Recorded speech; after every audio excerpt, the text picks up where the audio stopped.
Good morning student. Chapter number 9 internal trade. सबसे पहले है introduction. Trade means exchange of goods और service in return of goods, service और money.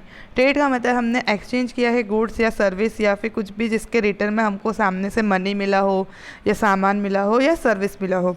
The objective of trade to get profit by providing goods and service to the customer. Objective क्या है trade का कि हमको ज़्यादा से ज़्यादा प्रॉफिट हो सके, हम गुड्स और सर्विस प्रोवाइड करें कस्टमर को और उसके थ्रू हमको प्रॉफिट हम अर्न कर सकें। When such transaction take place among the different area, territory और the state in the geographical boundary of a country it is called internal trade.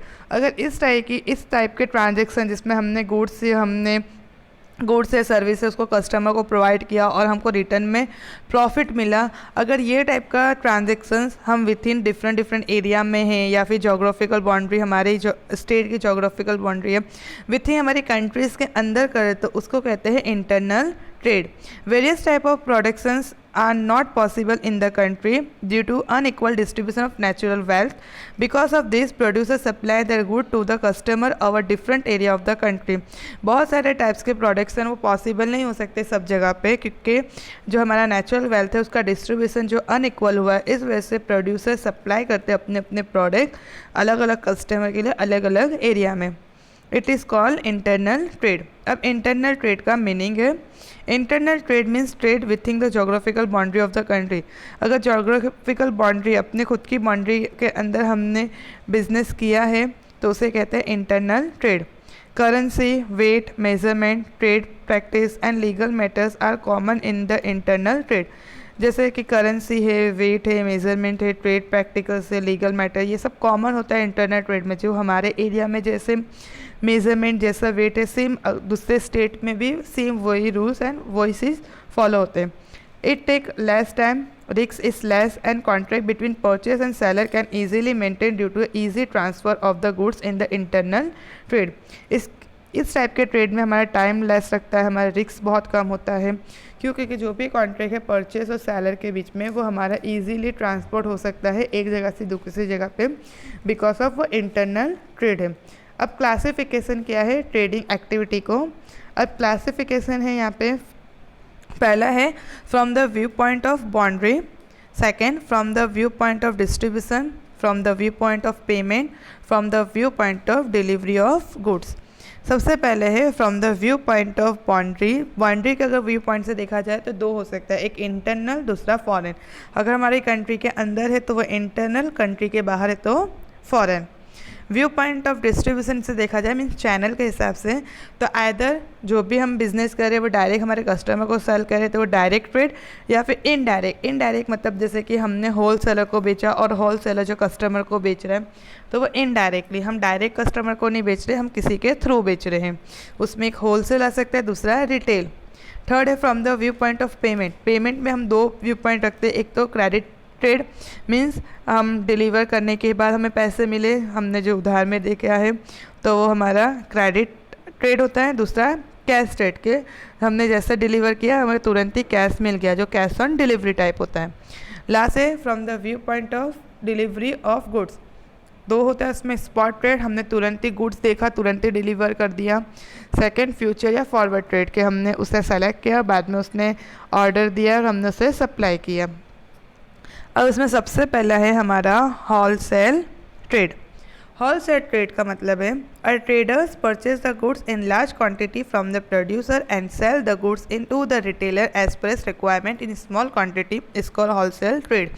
Wholesale trade का मतलब होता है कि वो ट्रेडर जो परचेज करता है लार्ज अमाउंट में क्वांटिटी, मतलब लार्ज अमाउंट में प्रोडक्ट परचेज करता है प्रोड्यूसर के पास से और वो छोटे छोटे हिस्सों में सेल करता है रिटेलर को एज पर रिक्वायरमेंट के हिसाब से स्मॉल क्वान्टिटी में सेल करता है रिटेलर को, उसे कहते हैं होलसेल ट्रेड।